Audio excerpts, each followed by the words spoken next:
Pada malam 27 September 2024 di Tbilisi, Georgia, dunia dikejutkan dengan kematian tragik seorang gadis muda dari Rusia, Arina Glazunova, yang ketika itu berusia 24 tahun.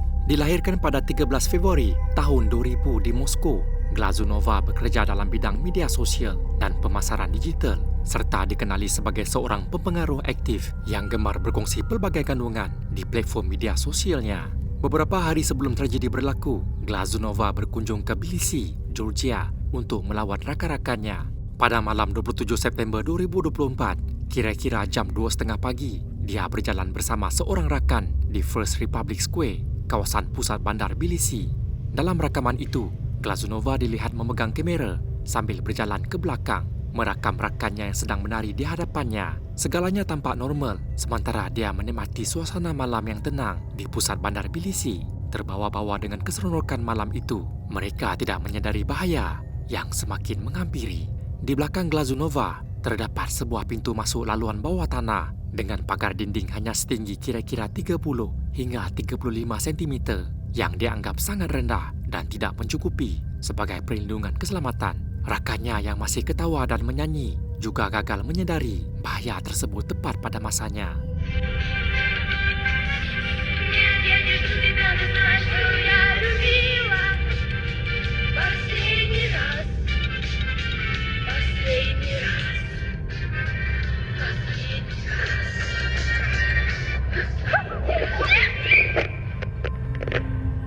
Beberapa saat kemudian, sebelum sempat mereka bertindak, Glazunova terlanggar tepi laluan tersebut dan terjatuh ke dalam jurang dari ketinggian sekitar 5 meter.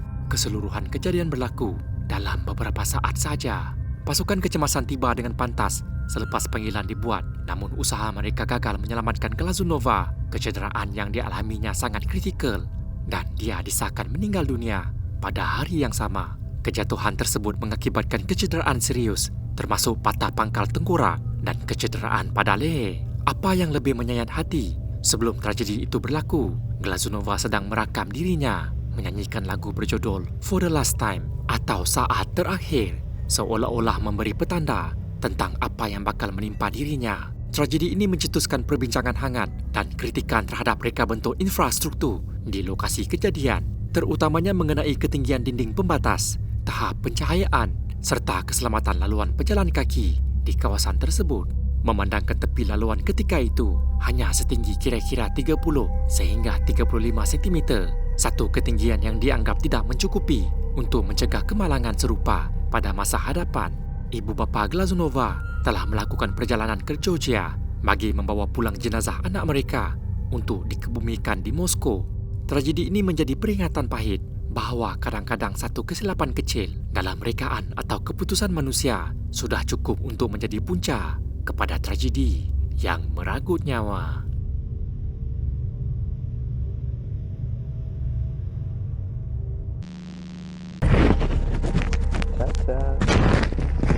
Ayman Schmeider ialah seorang lelaki berusia 28 tahun berketurunan Itali yang sangat meminati sukan ekstrim. Pada peringkat awal penglibatannya, dia banyak melakukan aktiviti terjun udara dan telah mencatat ratusan terjunan di seluruh Eropah. Namun setelah sekian lama, rasa teruja terhadap sukan itu semakin pudar. Lalu dia mula mencari cabaran yang lebih berisiko. Sekitar tahun 2015, dia membuat keputusan untuk beralih daripada skydiving kepada wingsuit base jumping, satu sukan yang jauh lebih berbahaya serta menuntut tahap kemahiran yang tinggi. Mempelajari sukan baru yang berbahaya seperti wingsuit base jumping bukanlah sesuatu yang mudah, namun Armin berjaya menguasainya dalam tempoh hanya setahun. Namun tanpa dia sedari, nasib baik yang selama ini melindunginya bakal berakhir tidak lama kemudian. Pada 26 Ogos 2016, Armin mendaki ke kawasan pergunungan berhampiran Kandersteg di Banjaran Alps, Switzerland. Pada hari itu, dia berhasrat untuk melakukan siaran langsung bagi merakam pengalamannya. Rekaman bermula ketika dia sedang memakai kelengkapan dan bersiap sedia untuk terjun. Namun kerana dia tidak mempunyai kamera aksi yang menyokong penstreaman langsung atau pemegang telefon yang selamat, dia mencari alternatif lain. Setelah bersedia sepenuhnya, dia berkata kepada para penontonnya, "Hari ini, kamu semua akan terbang bersama aku," sebelum meletakkan telefonnya ke dalam poket. So, Heute fliegst du mal mit. Aber ihr hört nur was.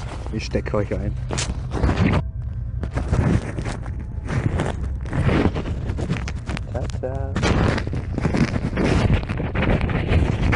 Paparan secara langsung itu hanya menunjukkan kegelapan di dalam poketnya dengan sedikit cahaya menembusi kain.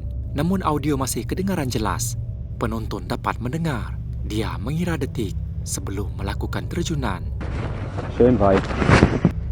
3, 2, 1.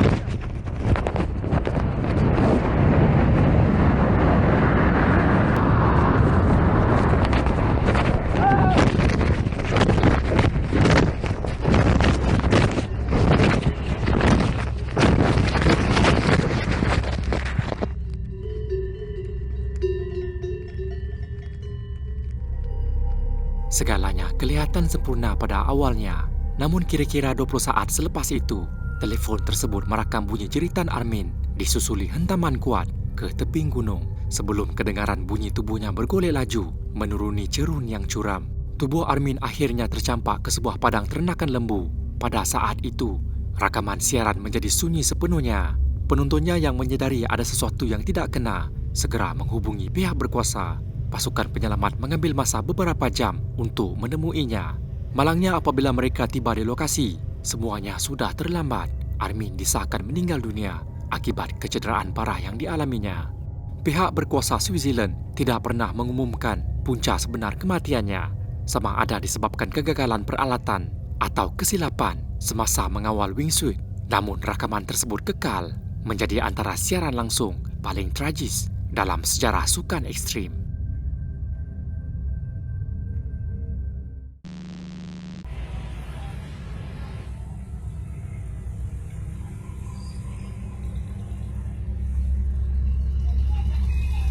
Pada pagi 25 Jun 2017, sebuah lori tangki minyak yang sedang dalam perjalanan dari Karachi menuju ke Lahore telah terbalik di sebuah lebuhraya berhampiran pekan kecil Ahmadpur Sharqiya di wilayah Punjab, Pakistan. Tangki tersebut dilaporkan membawa muatan antara 40,000 hingga 50,000 liter bahan api. Menurut laporan, insiden berlaku apabila pemandu hilang kawalan ketika melalui seleko tajam. Ada sumber yang menyebut tayar tangki itu meletup sebelum ia terbalik dan tergelincir ke bahu jalan. Tidak lama kemudian, bahan api mula tumpah membanjiri kawasan sekitar lebuhraya.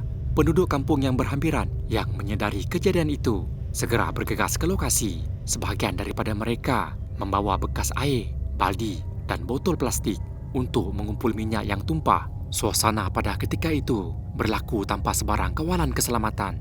Pihak pengawal lebuhraya dilaporkan gagal menutup laluan atau menghalang orang ramai daripada menghampiri kawasan itu.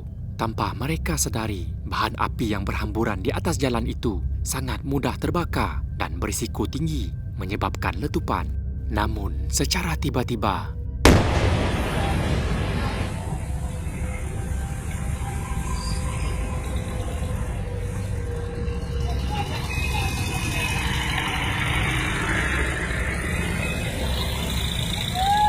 suasana yang pada awalnya kelihatan seperti rezeki terpijak bertukar menjadi malapetaka. Kira-kira 10 minit kemudian, satu letupan kuat berlaku. Dipercayai berpunca daripada api yang menyambar tumpahan bahan api di atas jalan. Menurut saksi, percikan api itu mungkin datang daripada puntung rokok yang dibuang berhampiran lokasi. Letupan api itu mencetuskan bola api gergasi yang menjulang tinggi ke udara. Ribuan liter bahan api yang tumpah serta-merta bertukar menjadi lautan api, membakar ratusan orang yang berada di kawasan tersebut.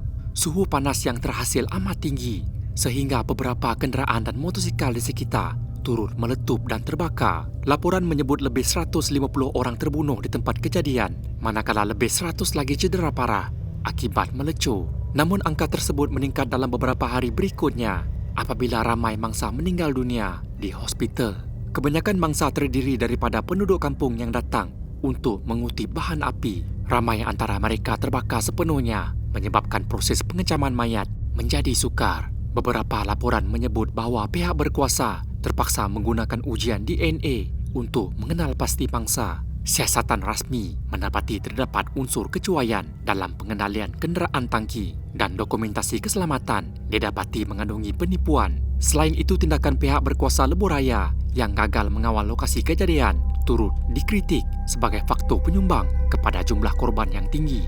Hingga ke hari ini, peristiwa itu kekal dikenang sebagai salah satu insiden letupan tangki minyak paling dahsyat dalam sejarah Pakistan.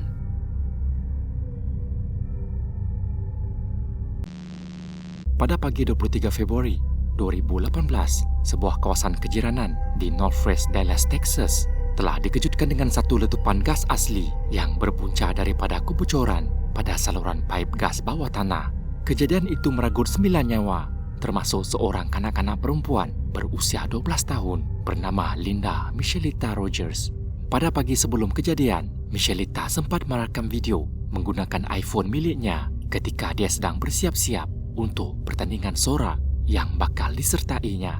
Dalam klip ini, dia kelihatan ceria dan bersemangat, bercakap perlahan sambil menceritakan persiapan dirinya untuk pertandingan yang bakal berlangsung pagi itu. Morning guys, it is 6:02 a.m. Friday, February 22nd, and I'm gonna get ready for the NCA, National Cheerleaders Association, today. So I'm gonna start with hair, turn on my lamp because I don't want to turn on all of the lights. So I went ahead and connected my straightener, and I still have to connect the curling iron. And I already got halfway started doing the braid, and all what's left to do is the ponytail, straighten it, curl it, poof it, whatever. So yeah. Dalam rekaman kedua, dia menunjukkan dan menerangkan rutin penjagaan rambutnya, menganyam dan mengatur gaya rambut untuk acara tersebut. Klip ini direkam dalam mode time-lapse ketika dia sedang menyiapkan diri. Namun beberapa menit kemudian, satu letupan besar secara tiba-tiba berlaku di rumah mereka. Tragedi itu telah merenggut nyawa Michelita serta mencederakan ahli keluarganya yang lain. Lebih memilukan, kamera telefonnya sempat merekam detik-detik terakhir sebelum letupan itu berlaku. Letupan yang amat dahsyat itu bukan saja memusnahkan struktur rumah keluarga Michelita, malah turut merosakkan beberapa kediaman dan kenderaan di kawasan sekitar. Michelita ditemui dalam keadaan kritikal di bawah timbunan perabot. Walaupun pasukan penyelamat berusaha sedaya upaya, dia disahkan meninggal dunia sebaik tiba di hospital. Siasatan mendapati bahawa kebocoran gas itu berpunca daripada saluran pipe yang rosak akibat kerja penggantian saluran pembetung yang dilakukan 23 tahun sebelumnya. Syarikat pembekal gas yang bertanggungjawab gagal mengesan kebocoran tersebut. Walaupun 2 insiden kebakaran gas telah dilaporkan di kawasan yang sama, hanya 2 hari sebelum letupan berlaku, keluarga Michelita kemudiannya memutuskan untuk mendedahkan rekaman video terakhir Michelita sebagai seruan agar tindakan tegas diambil terhadap isu keselamatan gas dan kebertanggungjawaban pihak syarikat. Syarikat tersebut akhirnya bersetuju menyelesaikan tuntutan kematian akibat kecuaian yang difailkan oleh keluarga Michelita pada Mei 2019, walaupun terma penyelesaian tidak didedahkan kepada umum. Namun apa jua langkah keselamatan yang diambil selepas itu tidak mampu mengembalikan 9 nyawa yang terkorban dalam tragedi tersebut, termasuk Michelita.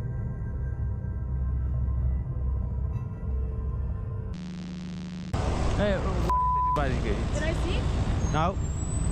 Pardon? What the hell? And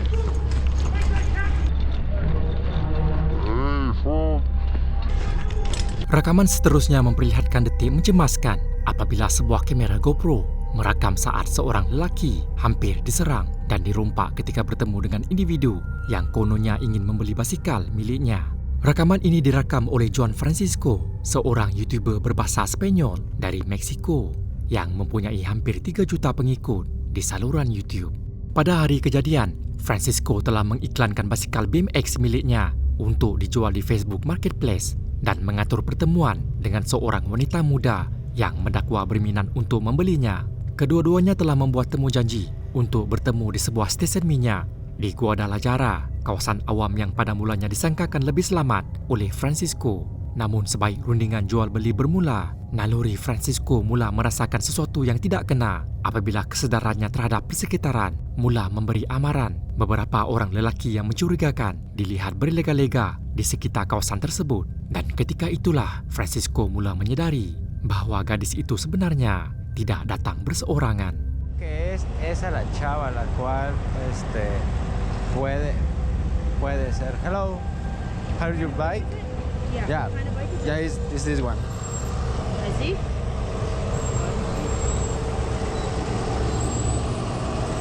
Is this the same bike? Sorry? Is this the same bike? Yeah. Yeah. Where'd you get this? Sorry. Sorry. Yep. Yep. Hey, what is this bike? Did I see? No. What the hell? Eh?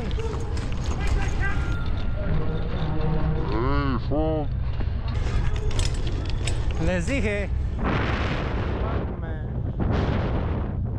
Rupa-rupanya pertemuan itu adalah satu perangkap, satu serangan terancang untuk merompaknya. Bahasa tubuh gadis itu mula kelihatan mencurigakan dan kehadiran seorang lelaki ketiga mengukuhkan lagi syak wasangka Francisco. Ketika itulah dia menyedari bahawa ia sememangnya satu serangan yang telah dirancang. Kewaspadaan dan kepekaan Francisco terhadap persekitarannya akhirnya menyelamatkan dirinya. Bayangkan sekiranya dia tidak menyedari tanda-tanda awal itu, tidak dapat dipastikan apa yang mungkin berlaku terhadap dirinya pada hari tersebut.